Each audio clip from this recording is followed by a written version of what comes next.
créé toutes choses, et en ce mémorial de la création, nos regards sont tournés particulièrement vers toi. Nous avons pu suivre la lumière tandis que tu étais dans notre camp toute cette semaine.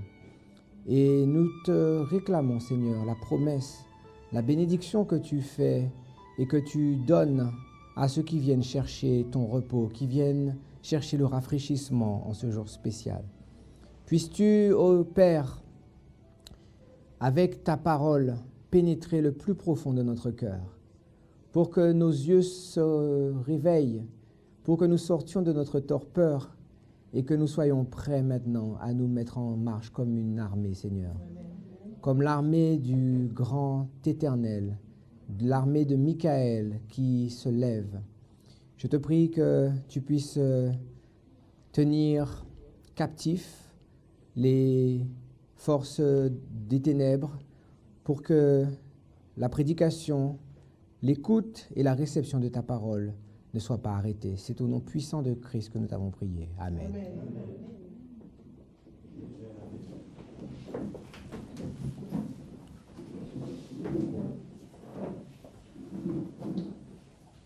Dans cette corde à 3 fils, nous avions vu qu'il y a 3 chapitres qui ont une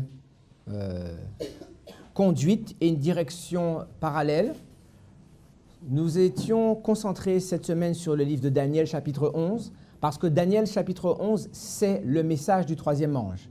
Il représente les tenants et aboutissants de la grande controverse, et il raconte, tout comme les autres prophéties du livre de Daniel, la manière dont Lucifer emmène la guerre contre les principes du ciel.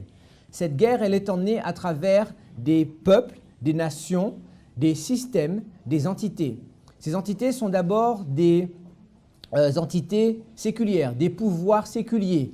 Les rois païens vont être l'outil de Satan dans la grande controverse.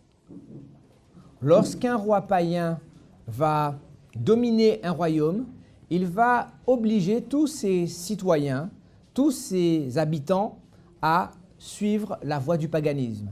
Et vu que le roi est l'autorité, il est impossible d'aller contre son autorité. Mais ce que montrent les prophéties de Daniel et de l'Apocalypse, ainsi que la grande controverse, c'est que, bien entendu, vous avez vu que Jésus, il va dire « Le prince de ce monde vient ». Vous notez que Jésus ne dit pas que Satan est le roi du monde. Lorsque nous avons étudié le livre de Daniel, nous avons vu au chapitre 11 qu'il y a de nombreuses conspirations, des intrigues pour accéder au trône. Et une des choses qu'on voit dans le livre de Daniel 11, c'est que parfois des postulants, des prétendants au trône, des héritiers parfois, qu'est-ce qu'ils vont faire? Ils vont commettre des crimes, ils vont commettre des mensonges, des manipulations afin de s'élever au trône. Vous comprenez maintenant pourquoi Jésus va dire que Lucifer, c'est le prince de ce monde? Parce que qu'est-ce qu'il désirait faire dans le livre d'Ésaïe, chapitre 14? Il désirait s'élever. Il désirait élever son trône au-dessus du trône de Dieu. Les prophéties de Daniel et l'Apocalypse montrent la manière dont 2 principes opposés sont en action depuis le commencement du monde jusqu'à la fin du monde. Bien entendu, il y a un aspect historique, il y a un aspect prophétique, il y a un aspect spirituel. Mais nous avions dit il y a quelques instants que lorsqu'un roi païen domine le monde, il oblige ses citoyens à se mettre en rébellion contre Dieu. Parce que lorsque le roi va décréter un culte national apostat, il va entraîner tout son peuple dans une apostasie. Donc il n'est pas possible d'échapper à la loi du roi. Mais ce que représentent les prophéties de Daniel et de l'Apocalypse, c'est que même quand il n'est pas possible de s'échapper de l'ordre du roi, il est possible qu'il y ait un reste qui ne fléchisse pas le genou devant Baal. Parce que même lorsque l'apostasie est universelle, lorsque les pensées de l'homme sont tournées uniquement vers le mal, Dieu va dire qu'il trouva grâce dans Noé. par sa grâce, Noé a été mis dans une situation où il recevait la manifestation visible et tangible de la présence de Dieu, alors que l'Esprit de Dieu est en train de se retirer. Et lorsque l'on met cela en rapport avec le livre d'Hébreux, chapitre 11, la Bible dit que c'est par la foi que Noé fut averti des choses. Des choses? Ce n'est pas exactement la sémantique du verset. Ah. Alors, qui va nous lire ce verset? Par la foi, divinement averti, des choses qu'on ne voyait pas encore. Comment vous appelleriez une chose qu'on ne voit pas encore? C'est le futur. C'est une prophétie. Donc, comment Noé a-t-il préparé sa famille? Parce que, tu peux nous lire la suite du verset, s'il te plaît? Des choses qu'on ne voyait pas encore, et saisi d'une crainte respectueuse, construisit une arche pour sauver sa famille. C'est par elle qu'il condamna le monde et devint héritier de la justice qui s'obtient par la foi. C'est une étude formidable, nous n'aurons pas le temps de la faire, mais je le suggère pour que vous preniez des notes. Dans ce verset d'Hébreux 11, vous avez le premier, le deuxième et le troisième message. Parce que la Bible dit que Noé, il fut divinement averti. Quel a été le médium, quel a été le vecteur de cet avertissement? Il fut averti des choses qu'on ne voyait pas encore, des prophéties. Qu'est-ce que cela l'a emmené à faire? Il fut saisi d'une crainte de Dieu. Y a-t-il un message qui emmène à craindre Dieu? Respectueuse. Ensuite, il va préparer sa famille. Et ensuite, il va condamner le monde. La condamnation, c'est le jugement. Il y aurait beaucoup à dire sur la manière dont Noé aujourd'hui doit préparer sa famille. Parce que le salut commencera par la responsabilité, chers hommes, des épouses et des enfants que Dieu vous a confiés. Beaucoup seront perdus parce que l'homme n'aura pas fait le travail pour lequel Dieu les a appelés. Et il y aurait beaucoup à enseigner, mais ce n'est pas l'objet de notre étude. Donc je ferme ma parenthèse. Même lorsque l'apostasie est universelle, Dieu a un reste qui demeure fidèle au principe de la loi de Jéhovah. Et c'était 8. La première fois qu'il y a la notion de reste, c'est 8 personnes. Nous essaierons de toucher sur cela un petit peu plus tard.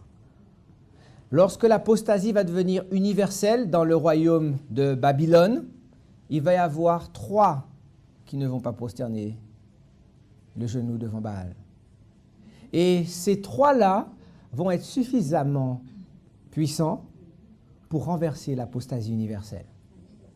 Normalement, on devrait croire que lorsqu'il y a des millions contre 3, c'est un match perdu d'avance. Et c'est vrai. C'est vrai. C'est un match perdu d'avance. Parce que si 3 hommes de Dieu luttent contre des millions de personnes, ils n'ont aucune chance de vaincre les hommes de Dieu. Parce que les hommes de Dieu sont motivés par celui qui dit et la chose arrive, celui qui ordonne et la chose existe. Ainsi, bien que d'apparence, les prophéties de Daniel et de l'Apocalypse montrent la manière dont Lucifer dirige ses troupes et ses armées contre l'Éternel, mais la vérité profonde du livre de Daniel et l'Apocalypse, c'est que le nom de Dieu n'est jamais effacé de la terre tant qu'il y a un homme qui reste fidèle. Et c'est pour ça que le plus faible des pécheurs a la victoire contre le ciel, il a la victoire contre l'enfer, contre ses démons, contre le monde entier, si cette âme, elle est cachée en Jésus-Christ. Nous sommes en train de voir maintenant en quoi cela a un rapport avec l'adventisme du 7e jour. Nous avons démontré suffisamment longtemps que l'œuvre du 3e ange, c'est de démasquer les activités de l'homme de péché, le mystère de l'iniquité, qui va blasphémer contre la parole de Dieu, tout en ayant l'apparence de la piété. Nous sommes dans le livre d'Apocalypse, chapitre 13. Dans le livre d'Apocalypse, au chapitre 13, et nous avons vu dans le livre d'Apocalypse 13 une bête qui était composée de différents éléments, et cette bête, elle représente une entité qui va blasphémer et qui va persécuter les enfants de Dieu pendant 42 mois. Maintenant, nous sommes au verset 11, Apocalypse chapitre 13 au verset 11. Puis je vis une autre bête qui avait 2 cornes semblables à celles d'un agneau et qui parlait comme un dragon.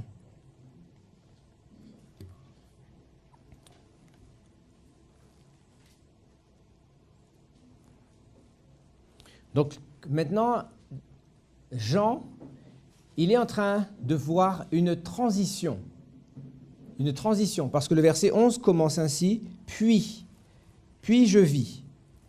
Il va voir monter de la terre. L'opposition entre les 2 bêtes, puisque Apocalypse 13 parle de 2 bêtes, l'opposition entre les 2 bêtes est que la première, elle vient de la mer, et la deuxième, elle vient de la terre. Quelle est cette terre? On la retrouve dans Apocalypse chapitre 12, au verset 16. La terre secourut la femme, elle ouvrit sa bouche et engloutit le fleuve que le dragon avait lancé de sa gueule. Je le mentionne simplement parce que ça a été présenté beaucoup cette semaine. Le fleuve dont il est question ici, c'est la persécution papale. Lorsque le peuple de Dieu, la femme, va être emmenée au désert et qu'elle va être persécutée, le secours, elle va le trouver de la terre. Quelle est cette terre qui a été un asile, un lieu de refuge pour l'Église persécutée? Cette entité, nous allons la voir qu'elle est représentée comme une bête qui vient de la terre. Elle a 2 principes ou 2 cornes. Qu'est-ce que c'est qu'une corne dans la parole biblique? Qu'est-ce que c'est qu'une corne? Une corne, ça représente un roi ou un royaume. On peut dire sans hésitation ou sans grand risque, une corne représente un pouvoir. Un pouvoir. Donc, quel que soit ce que représente cette entité, c'est une entité qui a 2 pouvoirs.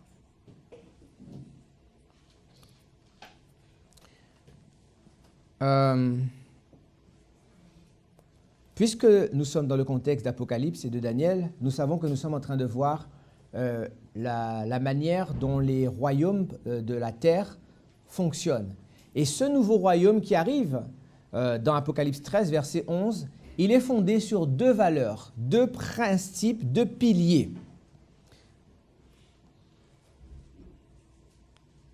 Quels sont ces 2 piliers? Premièrement, nous devons comprendre que cette bête, elle a été typifiée dans l'Écriture. Elle a été typifiée dans l'Écriture.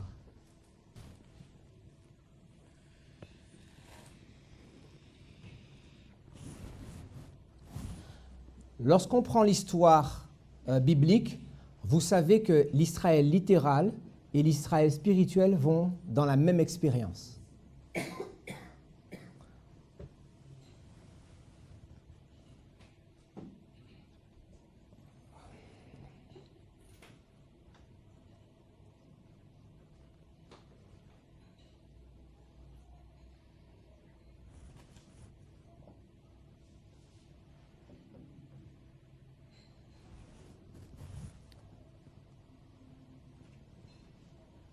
Le peuple de Dieu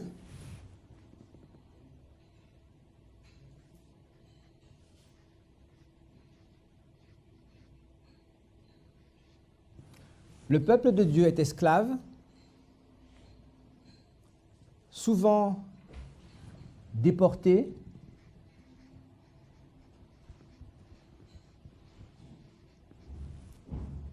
vous avez déjà remarqué ça quand même.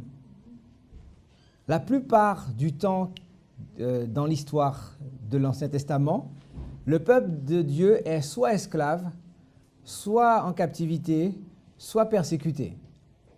La raison, elle est à cause du péché. C'est le péché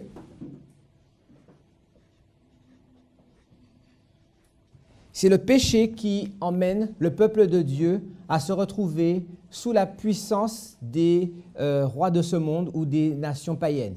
C'est un principe que nous voyons dans le livre de l'Exode, et de la Genèse, c'est le péché, c'est le fait d'avoir abandonné l'alliance avec Abraham, Isaac et Jacob qui fait que les enfants de Dieu qui avaient été installés à Goshen vont au fur et à mesure s'éloigner des principes de Dieu et qu'ils vont être captifs. Ok? Cette captivité en Égypte, elle est définie par une prophétie. Dans Genèse chapitre 15 au verset 13, la durée du séjour du peuple de Dieu avait été donnée. On est d'accord? Combien de temps? 400 ans. Qu'allait-il se passer à l'issue de cette période de temps? Dieu allait faire un mouvement de réveil et un mouvement d'exode. Le peuple de Dieu allait sortir de sa condition pour passer maintenant dans une meilleure condition dont l'objectif était de rentrer dans l'unité et dans la perfection avec Dieu. Ok?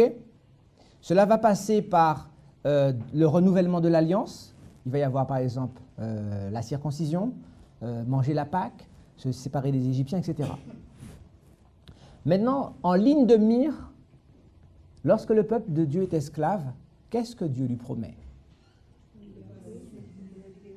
La liberté.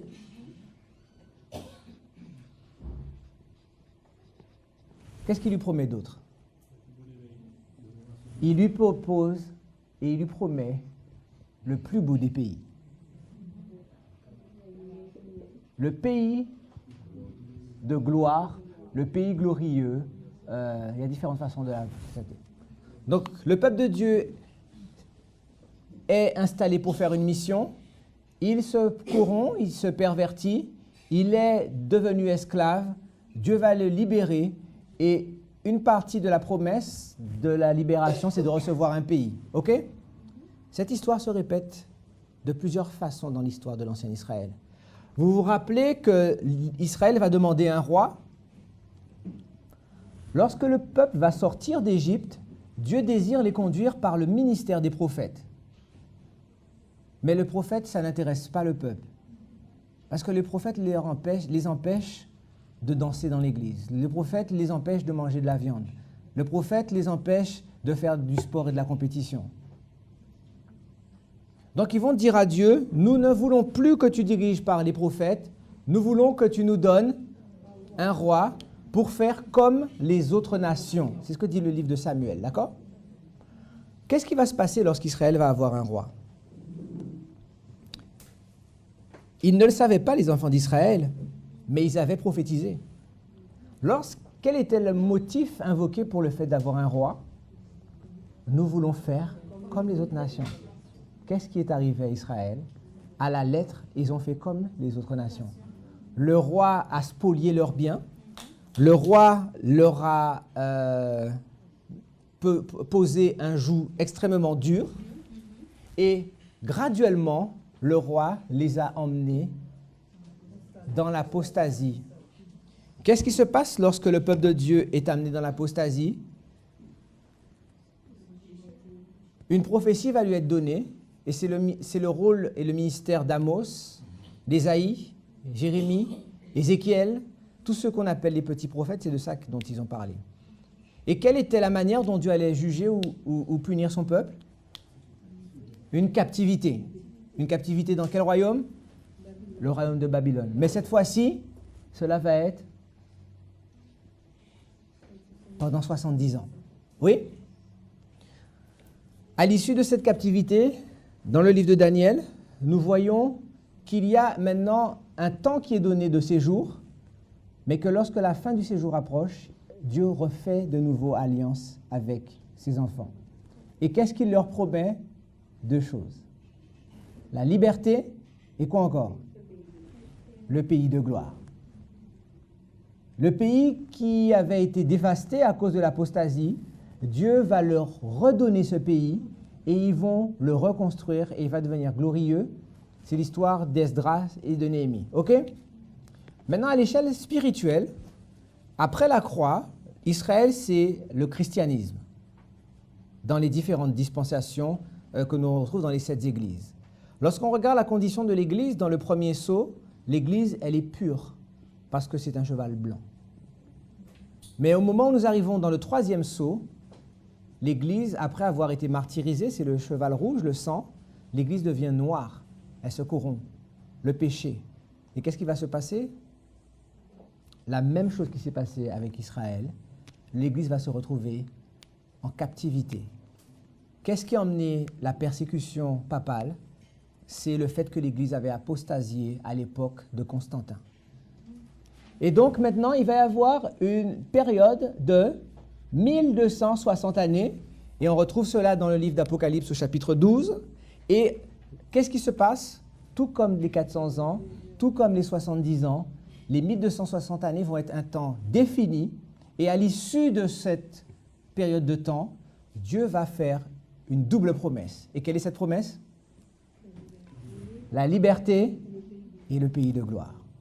Quel pays, dans l'histoire de la prophétie humaine, a réalisé ces deux caractéristiques? Les États-Unis d'Amérique. C'est pour ça que la Bible, dans le langage prophétique d'Apocalypse 13, dit que c'est la terre qui vient au secours de la femme, parce que la raison pour laquelle les gens vont venir aux États-Unis, entre autres, c'est pour fuir la persécution de l'ancien monde, l'Europe, et trouver un endroit où ils peuvent adorer Dieu en toute liberté de conscience. Et si vous allez dans l'histoire, ce n'est pas très difficile à chercher, lorsque vous lisez la constitution d'un pays, lorsque vous lisez les valeurs sur lesquelles une nation se fonde, cela vous donne les caractéristiques spirituelles de cette nation. Si par exemple vous prenez la France, vous verrez que nous sommes fondés sur ce qu'on appelle les droits de l'homme. Il n'est pas étonnant que nous soyons loin de Dieu parce que notre culture met en avant l'homme. Les États-Unis, eux, leur idéal collectif, lorsqu'ils se sont créés en tant que nation, c'était la liberté. Liberté, liberté, liberté. Et la chose qu'ils avaient instituée au cœur même de leur histoire, lorsqu'ils vont écrire leur première constitution, avant même de choisir un nom, avant même de choisir un drapeau, avant même de choisir un système législatif, judiciaire, ils vont inscrire quelque chose dans leur constitution. Et qu'est-ce que cette chose? Que dit le premier amendement de la Constitution américaine? Nul ne peut être attaqué, persécuté, condamné, poursuivi pour ses convictions religieuses. Intéressant. Intéressant. Cette bête qui a deux cornes est basée sur les valeurs du protestantisme et du républicanisme. Protestantisme et républicanisme. Et on se rappelle que le protestantisme, comment s'est créé le protestantisme? Y a-t-il eu un comité pour créer le protestantisme? A-t-il eu des noms dans des registres, des votes? Comment s'est passé le protestantisme? C'est quelqu'un qui s'est rendu compte que par rapport à la lecture de la Bible, ce qu'on leur a enseigné jusqu'à présent était faux. C'est quelqu'un qui a pris position pour ce qui est écrit dans la parole de Dieu, en mettant de côté ce qui avait écrit dans la parole des hommes. Et nous devons nous poser la question aujourd'hui, si nous sommes des adventistes du 7e jour ou si nous sommes des catholiques du 7e jour. Parce que lorsque la parole de Dieu dit et que l'on invoque, l'Église a dit, le pasteur a dit, l'union ou qui que ce soit a dit, c'est se préparer à répéter l'histoire qui est consignée dans le 13e chapitre de l'Apocalypse. La nation qui a représenté cette bête était les États-Unis d'Amérique, qui avaient mis en place un système basé sur la liberté religieuse. Mais le verset 12 va nous donner un détail qui m'intéresse. Elle exerçait toute l'autorité de la première bête en sa présence. Alors que c'est une bête qui était fondée sur un idéal de liberté, le texte nous dit que cette bête qui a un pouvoir symbolisé par deux cornes d'un agneau, elle va exercer l'autorité. On se rappelle que dans la bête que nous avons vue dans Apocalypse 13, la composante du lion était ce qui effrayait. Lorsque le lion parle, qui ne serait effrayé? Et cette bête qui d'apparence, maintenant, la deuxième bête d'Apocalypse 13, elle a l'air pacifique, inoffensive, elle va être symbolisée ou représentée comme exerçant l'autorité. Mais le verset ne nous dit pas exerçant son autorité. Que dit le texte? L'autorité de la première bête. Et que dit le texte? En sa présence. En sa présence. Maintenant, si nous voulons comprendre de quelle autorité il s'agit, et là encore, c'est une manière de vous aider à apprendre comment étudier votre Bible. Si vous voulez savoir le sens d'un mot, il faut faire une recherche périphérique. D'abord aller à Jérusalem, ensuite dans la Judée et ensuite dans la Samarie. Qu'est-ce que cela veut dire? Dans ce chapitre, vous voyez l'expression autorité. Donc vous allez essayer de chercher si dans le même chapitre, vous revoyez précédemment le mot autorité. Et où retrouve-t-on l'autorité? Dans le verset 2. Apocalypse chapitre 13, verset 2. La bête que je vis était semblable à un léopard, ses pieds étaient comme ceux d'un ours et sa gueule comme une gueule de lion. Le dragon lui donna sa puissance, son trône et une grande autorité. Nous avons vu que cette autorité, c'était le pouvoir de persécuter ceux qui n'obéissaient pas à la doctrine papale. Est-ce que vous me suivez jusque-là? Dans Apocalypse chapitre 13 au verset 2, le dragon, le pouvoir païen, va donner son pouvoir, son siège et son autorité à la bête, la papauté. Et l'autorité dont il est question ici, c'était la possibilité pour l'évêque de Rome de corriger les hérétiques. Qu'est-ce que cela voulait dire? On se rappelle qu'il y avait 10 cornes qui étaient la résultante de la désintégration du royaume romain. Et ces 10 nations barbares vont être annexées par Rome. Mais 3 d'entre elles vont refuser la doctrine papale.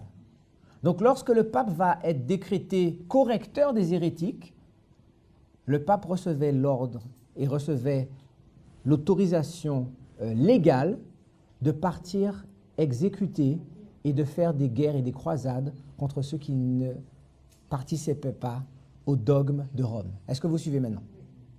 Donc lorsque le verset dit, au verset 12, Apocalypse 13, verset 12, elle exerçait toute l'autorité de la première bête. Cette bête qui, de prime abord, est inoffensive, pacifique, qu'est-ce qu'elle fait en réalité? Elle exerce toute l'autorité. Qu'est-ce que ça veut dire qu'elle exerce toute l'autorité? Elle est en train de répéter ce qui s'est passé précédemment dans les premiers versets du chapitre 13. Alors que cette bête, elle est fondée sur un idéal de liberté religieuse, qu'est-ce que c'est la persécution? La persécution, est-ce que c'est la réalisation de la liberté d'expression? Ou de la liberté religieuse? Non. Qu'est-ce que cela traduisait? Revenons dans Daniel chapitre 11. Daniel chapitre 11. Daniel au chapitre 11.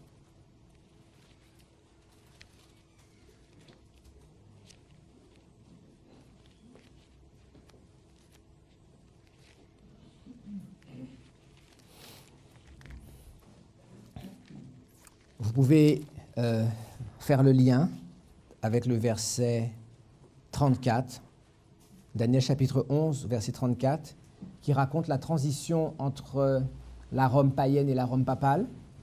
Le verset 34, 32, 33, 34 et 35 racontent la manière dont les protestants vont être persécutés par Rome. Et le verset 34, dans sa fin, nous dit « Plusieurs seront plusieurs se joindront à eux par hypocrisie.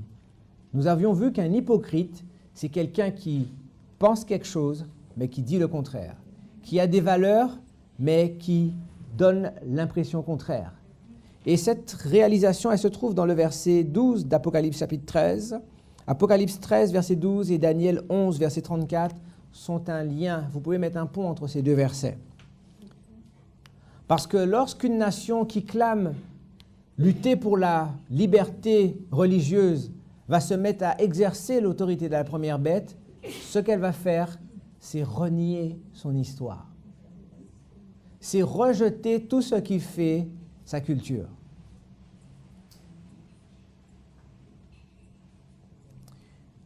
Regardons comment Daniel montre ça au verset 41. Daniel chapitre 11 au verset 41. Dans le contexte, on est en train de parler du roi du Nord. Le roi du Nord qui est un symbole du roi de Babylone. Le roi de la Babylone spirituelle, c'est le pape de Rome. Il entrera dans le plus beau des pays. Qu'est-ce que cela signifie lorsque le roi du Nord va entrer dans le plus beau des pays? C'est ce que nous sommes en train de voir ici dans Apocalypse chapitre 13 au verset 12. Lorsque la deuxième bête va exercer l'autorité de la première en sa présence, je vous sens hagard. Je vais trop vite.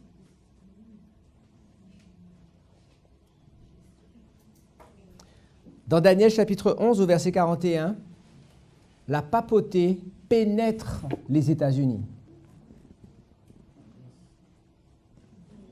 La papauté prend le contrôle des États-Unis. Comment dans la prophétie cela va se réaliser? Alors effectivement, au préalable, il aura fallu qu'il y ait une alliance, mais ce verset 41 de Daniel chapitre 11 et le verset de Apocalypse chapitre 13 au verset 12, c'est le moment de la crise de la loi du dimanche.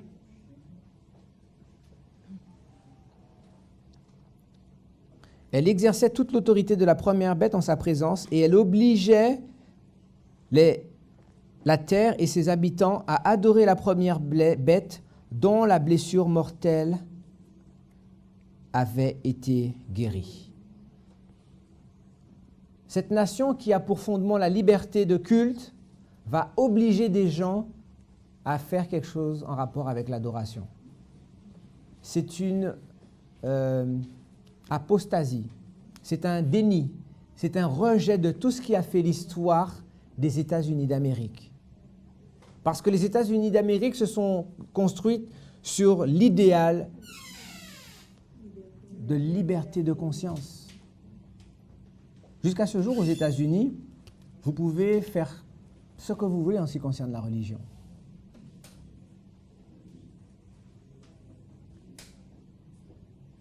C'est intéressant si vous dites que vous ne voulez pas que vos enfants aillent à l'école parce que vous avez des croyances religieuses, ça ne cause pas de problème au gouvernement américain.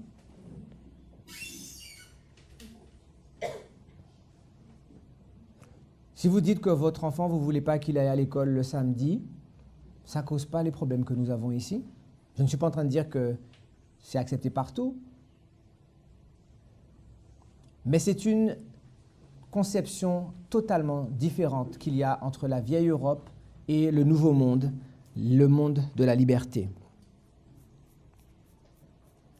Donc cette bête, on voit qu'elle va avoir une transition, elle va obliger. Verset 13. Elle opérait de grands prodiges jusqu'à faire descendre du feu du ciel sur la terre à la vue des hommes. Et elle séduisait les habitants de la terre par les prodiges qui lui étaient donnés d'opérer en présence de la bête, disant aux habitants de la terre de faire une image de la bête qui avait été blessée par l'épée et qui vivait. Est-ce que nous sommes attentifs? Okay. Seigneur, nous avons vraiment besoin de ton esprit pour nous tenir captifs en Jésus-Christ, captifs de ta parole et que nous ne soyons pas distraits ou assoupis, Seigneur. Veuille dissiper l'esprit d'assoupissement, peut-être de sommeil ou de distraction. Dans le nom de Jésus, je te prie. Amen. Apocalypse chapitre 13 au verset 13. Elle opérait de grands prodiges jusqu'à faire descendre du feu du ciel sur la terre à la vue des hommes.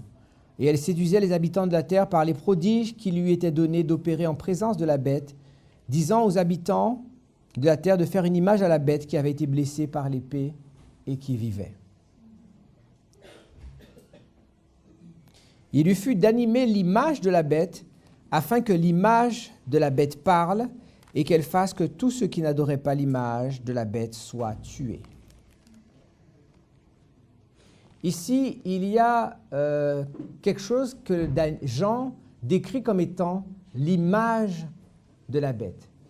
Qu'est-ce que c'est l'image? Allons ensemble dans la Bible pour comprendre ce qu'est l'image. Dans le livre de Genèse, au chapitre 1er, Genèse au chapitre 1er,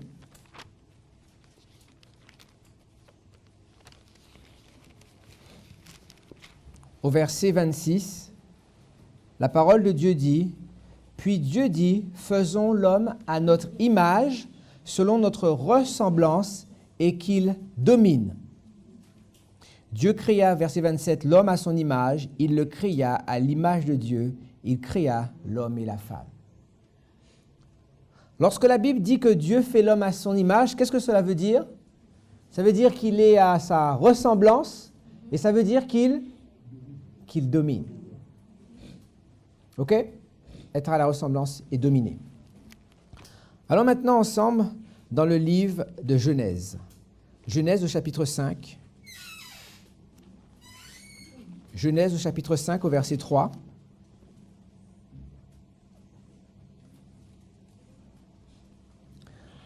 Adam, âgé de 130 ans, engendra un fils à sa ressemblance, selon son image, et il lui donna le nom de Seth.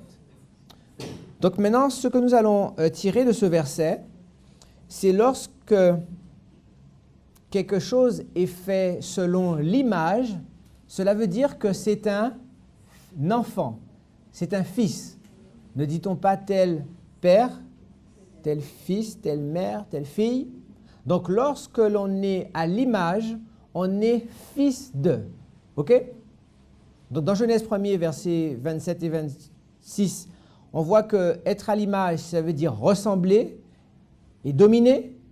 Dans Genèse 5 au verset 3, être à l'image, ça veut dire être fils de. Allons dans le livre, retournons dans le livre d'Apocalypse. Apocalypse au chapitre 13.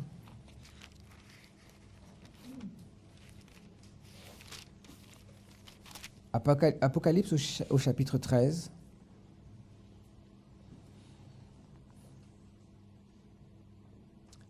Verset 14. Disant aux habitants de la terre de faire une image de la bête qui avait été blessée par l'épée et qui vivait. Maintenant, nous sommes obligés d'aller dans le livre d'Apocalypse 17. Avant de le lire, je vais vous donner quelques indications. On se rappelle que la Rome papale est une entité avec deux composantes que Dieu avait interdit d'unir.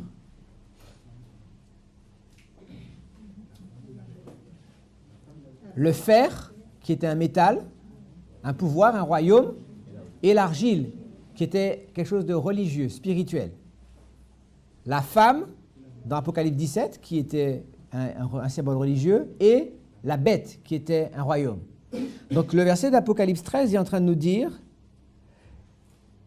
que les États-Unis d'Amérique, la deuxième bête, vont dire de faire une image, pas de la femme, mais de la bête. Vous suivez jusque-là? qu'est-ce que c'était que l'image de la bête?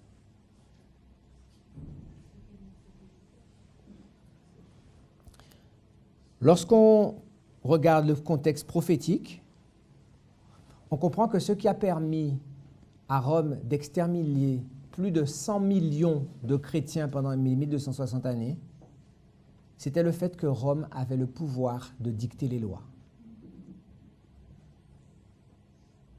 C'était l'association entre le politique et le religieux qui était cette image.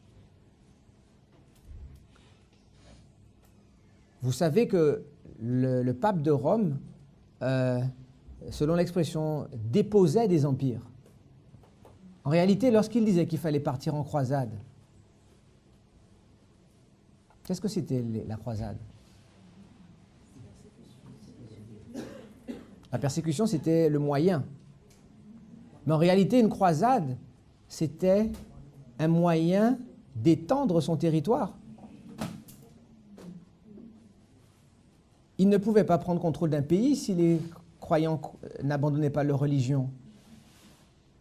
Et c'est pour ça que le livre de Daniel nous dit qu'il va agir avec ruse ou avec perfidie et qu'il n'aura pas une armée, il va se servir des moyens, des armées des autres pour étendre son territoire.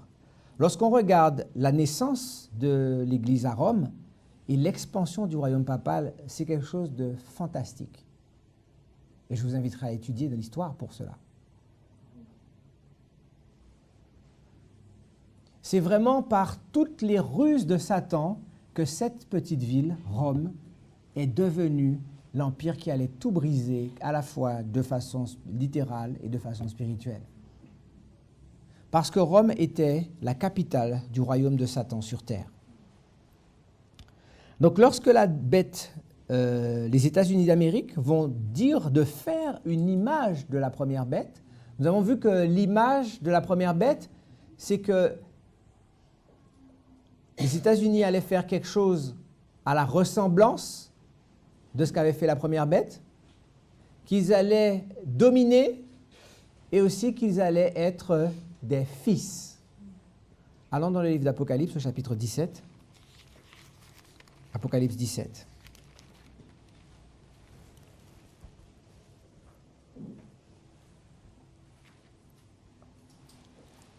Au verset 3. Il me transporta en esprit dans un désert, et je vis une femme assise sur une bête écarlate, pleine de noms de blasphème, ayant 7 têtes et 10 cornes. Cette femme était vêtue de pourpre, d'écarlate et parée d'or, de pierres précieuses et de perles. Elle tenait dans sa main une coupe remplie d'abominations et des impuretés de sa prostitution. Sur son front était écrit un nom, un mystère, Babylone la Grande. De qui parle-t-on ici? Cette femme qui était la grande ville, Babylone, qui avait commis l'impudicité avec les royaumes de la terre. Maintenant, regardez ce que dit la deuxième partie du verset. C'est la grande prostituée, mais c'est aussi la mère des prostituées et des abominations de la terre. Qu'est-ce que ça voulait dire qu'elle était la mère? Ça voulait dire qu'elle avait des filles. Parce que nous sommes en train de parler du langage symbolique, prophétique. Le fait qu'elle ait une mère signifie qu'elle a des enfants, mais puisque nous sommes en train d'aborder le spirituel, ce sont des filles qu'elle a, ce sont des filles. Maintenant, dans l'histoire du monde, qui sont les filles de Rome? Est-ce que l'hindouisme est une fille de Rome? Le communisme? L'islamisme? Entre parenthèses, certains adventistes croient que l'islam est une fille de Rome. Mais si vous croyez aux enseignements conspirationnistes, cela détruit les fondements de notre foi.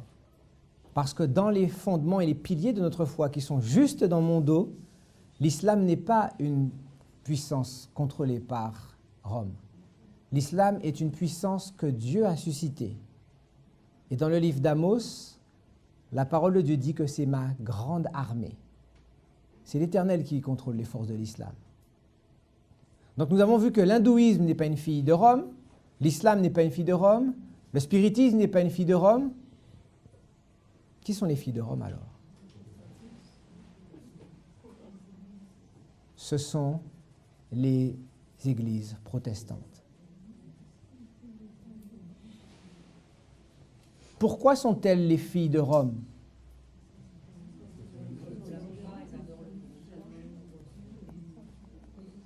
Parce qu'elles sont des hypocrites. C'est ce que disait le texte de Daniel 11, verset 35. Elles sont des hypocrites. Quel est je ne sais même plus comment on dit ça.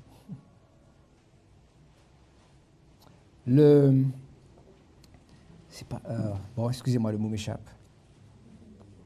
Les protestants clament sola scriptura.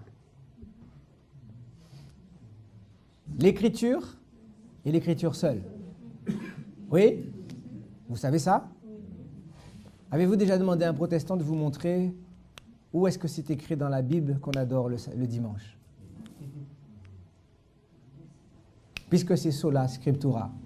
Tu travailleras le 6e jour, le 7e c'est le jour de l'Éternel.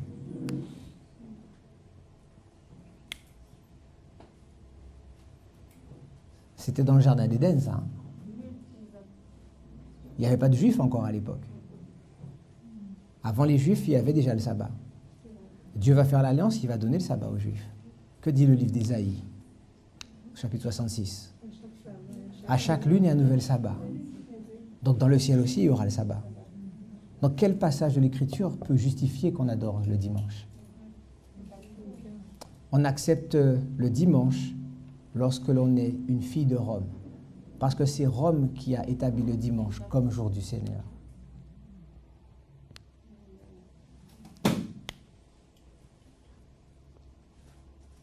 Donc nous sommes en train de voir que le fait de faire une image signifie être à la ressemblance, dominer et être fils d'eux. Revenons dans Apocalypse chapitre 13. Apocalypse 13, alors que la fin se présente devant nous. Il lui fut donné d'animer l'image de la bête afin que l'image de la bête parle et qu'elle fasse que tous ceux qui n'adoraient pas l'image de la bête soient tués. Qu'est-ce que cela veut dire, le fait de parler? Allons ensemble dans le livre de Daniel. Daniel au chapitre 3.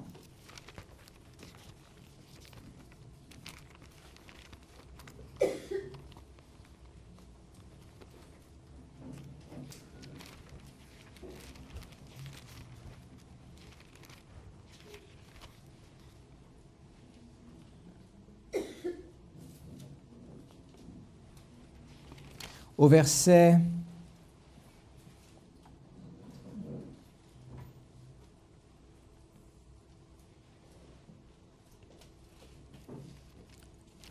On va aller directement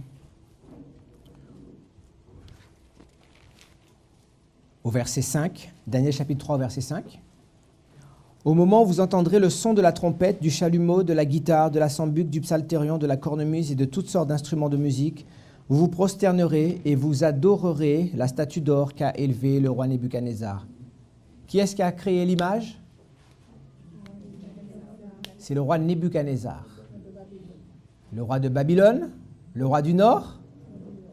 Il est une entité temporelle, un pouvoir séculier. Et regardez ce qu'il va demander. Verset 6. Quiconque ne se prosternera pas et ne l'adorera pas sera jeté à l'instant même au milieu d'une fournaise. C'est pourquoi au moment où tous les peuples entendirent le son de la trompette, du chalumeau, de la guitare, de la sanduc, du psalterion et de toutes sortes d'instruments de musique, tous les peuples, les nations, les hommes de toutes langues se prosternèrent et adorèrent la statue d'or qu'avait élevée le roi Nebuchadnezzar. À cette occasion, et dans le même temps, quelques Chaldéens s'approchèrent et accusèrent les Juifs. Ils prirent la parole et dirent au roi vit éternellement, « Tu as donné un ordre. » Qu'est-ce que le roi a fait? Il a donné un ordre, il a parlé.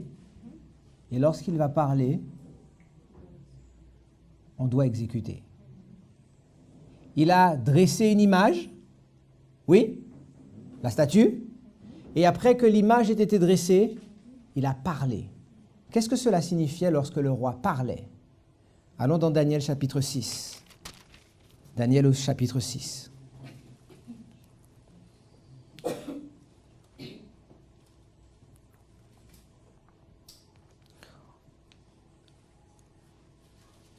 Au verset 4. Alors les chefs et les satrapes cherchèrent une occasion d'accuser Daniel en ce qui concernait les affaires du royaume. Mais ils ne purent trouver aucune occasion ni aucune chose à reprendre parce qu'il était fidèle et qu'on n'apercevait chez lui ni faute ni rien de mauvais. Et ces hommes dirent, nous ne trouvons aucune occasion. Ils n'ont pas dit, nous ne trouvons, pardon. Ils ont dit, nous ne trouverons. Pour votre étude personnelle, je vous donne une piste. Pourquoi ces hommes, ces païens, vont dire « nous ne trouverons » ? Parce que Daniel est un type et un symbole des 144 000. Nous ne trouverons aucune occasion ni aucune chose à reprendre parce qu'il était fidèle et qu'on n'apercevait chez lui ni faute ni rien de mauvais. Et ces hommes, nous sommes au verset 6. Puis ces hommes et ces satrapes se rendirent tumultueusement auprès du roi et lui parlèrent. Donc, qui étaient ces hommes qui ont parlé? C'était les satrapes, les chaldéens, les sages. C'était le pouvoir législatif et exécutif du pays. Et qu'est-ce qu'ils allaient faire? Verset 7.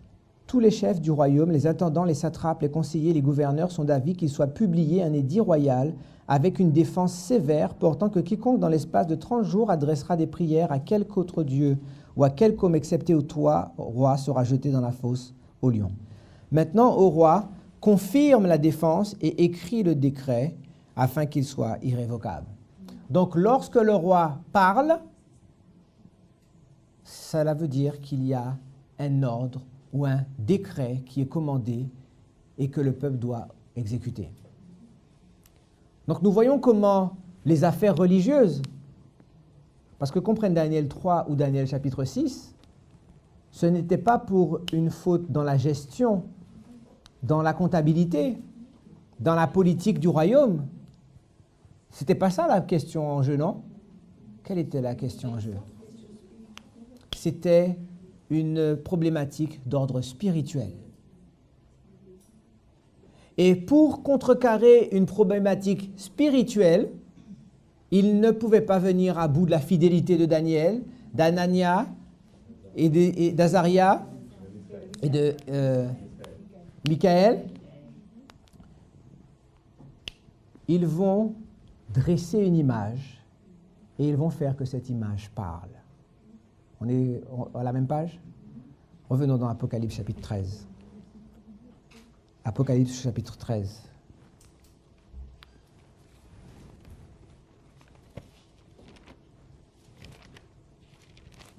Dans Apocalypse au chapitre 13, il lui fut donné d'animer l'image de la bête afin que l'image de la bête parle. Donc, on retrouve les mêmes étapes que dans Daniel. D'abord, l'image va être dressée. Ensuite, l'image va parler. Et que se passe-t-il lorsque l'image parle? Nous lisons la suite du verset.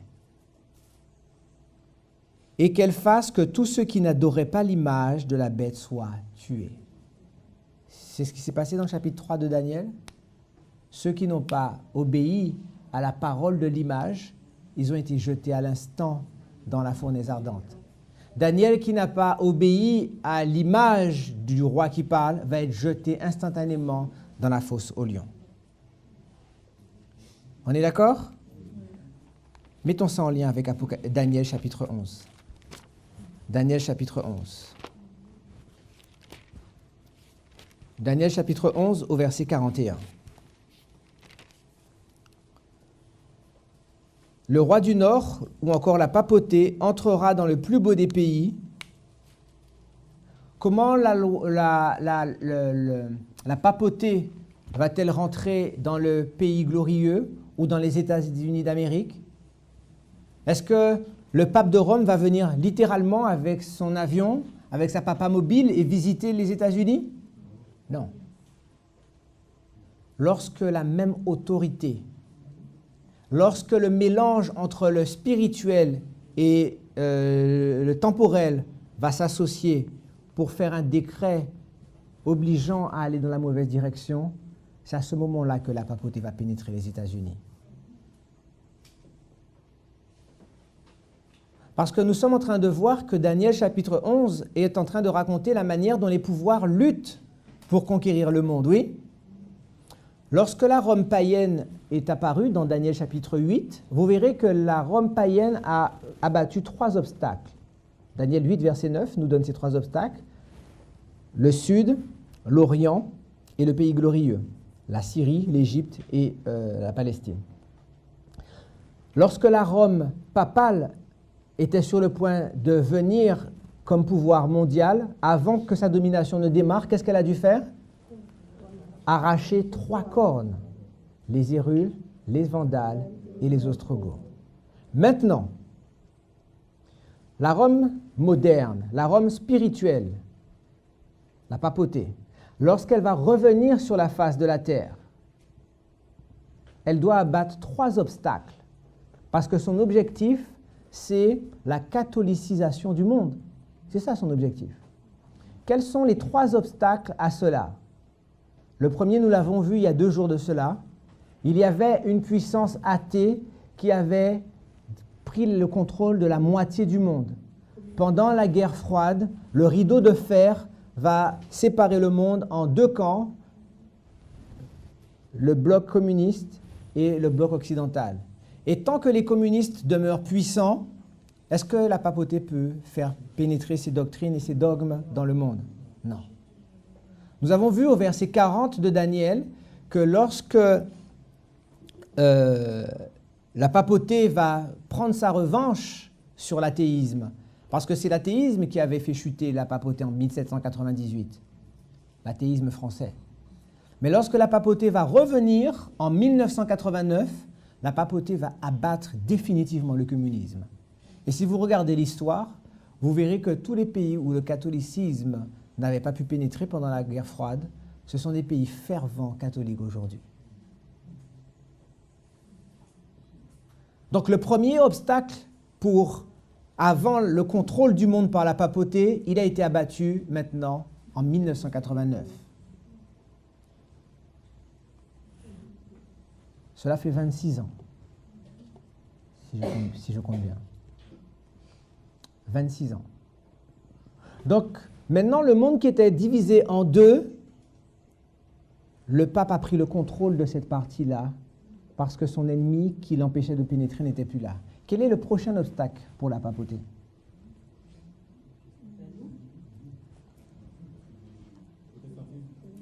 C'est le protestantisme. Parce que dans la loi américaine, dans la loi protestante américaine, il est dit qu'il est interdit de combattre quelqu'un pour ses croyances religieuses. Donc, pour que son objectif soit accompli, qu'est-ce qu'il faut faire?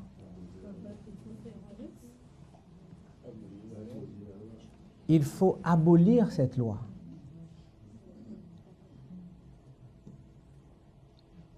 Je ne sais pas si vous saisissez les principes que nous sommes en train de voir. Vous imaginez qu'un pays change sa constitution?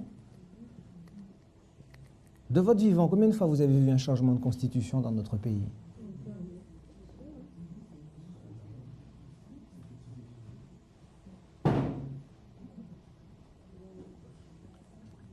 Il y a une décennie, cela a été fait lorsque, si je ne dis pas de bêtises, on a changé la durée du mandat présidentiel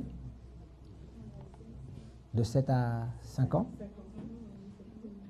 Mais vous pouvez regarder l'histoire des nations, c'est un acte très rare que de changer la constitution d'un pays.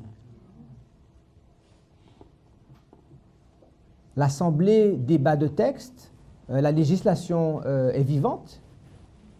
On change, on modifie, on on entérine, on annule certaines lois, ou on les met en désuétude. Mais la Constitution, c'est l'essence même d'une nation politiquement parlant.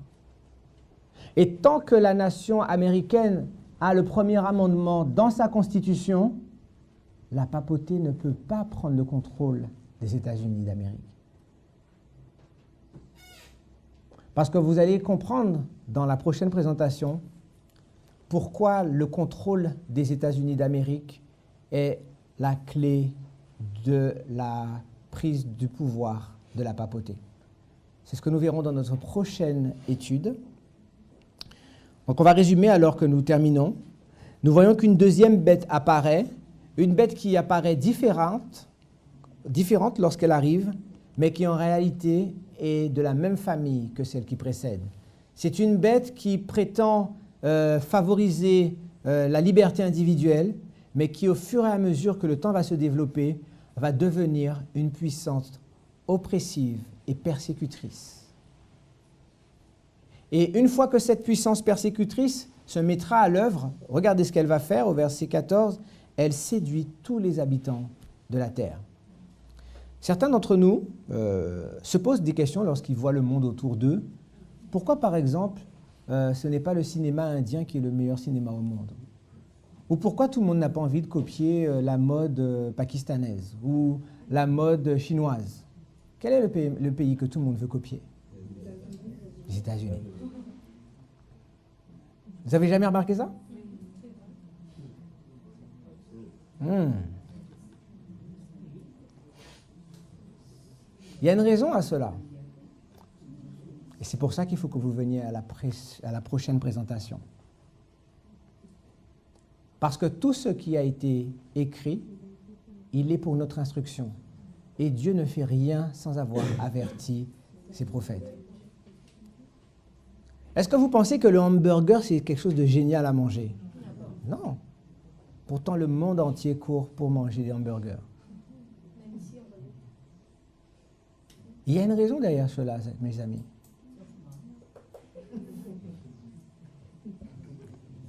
Il y a quelques Daniel et quelques Élie qui ne se prosternaient pas devant le hamburger. Ok. Mais sachez que la destinée, les caractéristiques des nations sont des choses que Dieu avait consignées dans sa parole prophétique et qu'il est en train maintenant de dévoiler pour ceux qui sont ses serviteurs et ses enfants, car le temps est proche. Prions ensemble.